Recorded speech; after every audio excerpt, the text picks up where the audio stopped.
நாளை மறுநாள் ஓணம் பண்டிகை கொண்டாடப்பட இருக்கும் நிலையில் கல்லூரிகளில் மாணவ மாணவிகள் அத்தப்பூ கோலமிட்டு ஆட்டம் பாட்டத்துடன் உற்சாகம் பொங்க கொண்டாடி மகிழ்ந்தனர். மகாபலி சக்கரவர்த்தியை வரவேற்கும் விதமாக ஒவ்வொரு ஆண்டும் ஆவணி மாதம் ஹஸ்த நட்சத்திரத்திலிருந்து திருவோணம் வரை 10 நாட்கள் ஓணம் பண்டிகை கொண்டாடப்படுகிறது.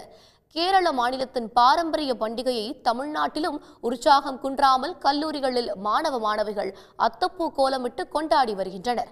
கரூர் அருகே பண்டுதக்காரன்புதூரில் உள்ள தனியார் மகளிர் கல்லூரியில் கேரள பாரம்பரிய உடையுடன் வருகை தந்த மாணவிகள் பூக்களால் கோலமிட்டு அதனை சுற்றி தாரை தப்பட்டை முழங்க வட்டமிட்டு நடனமாடினர்.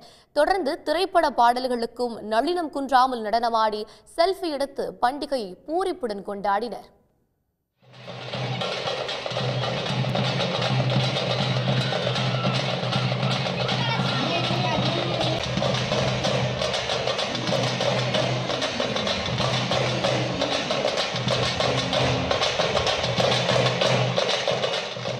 கேரளாவில் எப்படி செலிப்ரேஷன் பண்ணுறாங்களோ அந்த அளவுக்கு இங்கே ஓணம் செலிப்ரேஷன் பண்ணாங்க.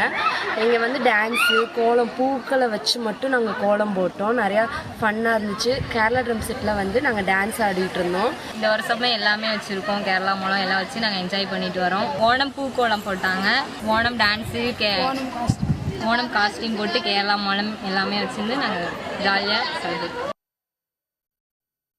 குமரி மாவட்டம் இலவுவிளை பகுதியில் செயல்பட்டு வரும் தனியார் பொறியியல் கல்லூரியில் கேரள கலாச்சார கலை நிகழ்ச்சிகளுடன் மாணவ மாணவிகள் ஓணம் பண்டிகையை கொண்டாடி மகிழ்ந்தனர்.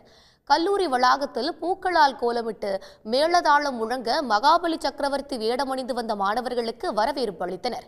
திருவாதிரை நடனம், வடம் இழுத்தல், பானை உடைத்தல் உள்ளிட்ட போட்டிகளையும் உற்சாகம் பொங்க விளையாடி குதூகலித்தனர். உடனுக்குடன் செய்திகளை தெரிந்து கொள்ள சன் நியூஸ் பெல் ஐகானை கிளிக் பண்ணுங்க.